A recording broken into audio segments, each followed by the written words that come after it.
সালাম বাট সালাম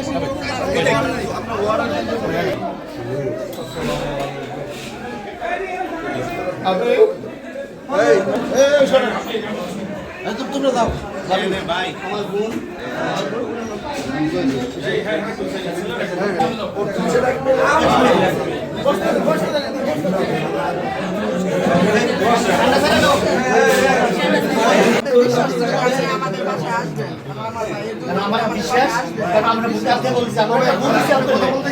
সবাই বলে যে এত ভালো একটা লোক মানে কেন যে হঠাৎ করে গেছে এবারে এটা বলা না।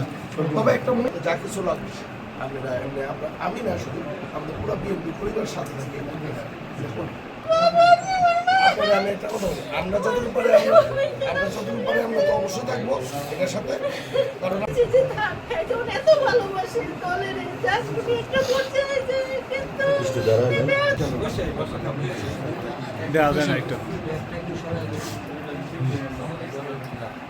আমলে আপনি আপনার দলের যে নেতাকর্মীরা কোনো ক্ষতিগ্রস্ত হলে আপনি তাদের পাশে দাঁড়িয়েছে, তাদের সুখ দুঃখে এবং যারা জেলে গেছে তাদেরকে আপনি ছাড়িয়ে নিয়েছেন। এটার ব্যতিক্রম আমরা আজকে দেখতে পাচ্ছি না, কারণ আজকেও দেখতে যে আনোয়ার ভাই ছিল আমাদের নিজের একটা হৃদয়ের মানুষ।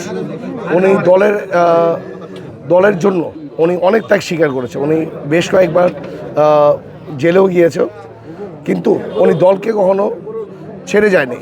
এরকম অবস্থা চলে গেছিল, উনি দলের জন্য এই ছোট মেয়েটার জন্য কিছু গয়না কিনেছিল মা, ওই গয়নাটা বিক্রি করে ওর নির্বাচনের জন্য ওরা একসাথে নির্বাচনের জন্য ব্যয় করতেছিল।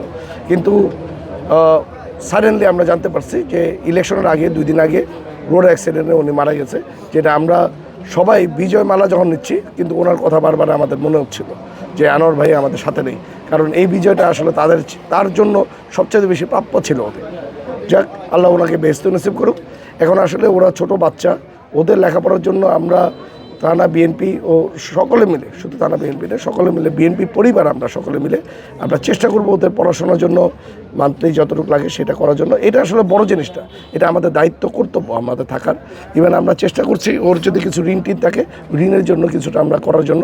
আসলে আমরা সব কিছু দিতে পারবো, আমরা ওদের বাবাকে ফেরত দিতে পারবো না। তবে বাবার কষ্টটা যাতে কম পায়, বাবা নেই এই কষ্টটা যাতে কম পায়, এটার জন্য আমরা সকলে মিলে বিএনপি পরিবার আমরা সকলে মিলে ইনশাল্লাহ আমরা সকলে মিলে থাকবো।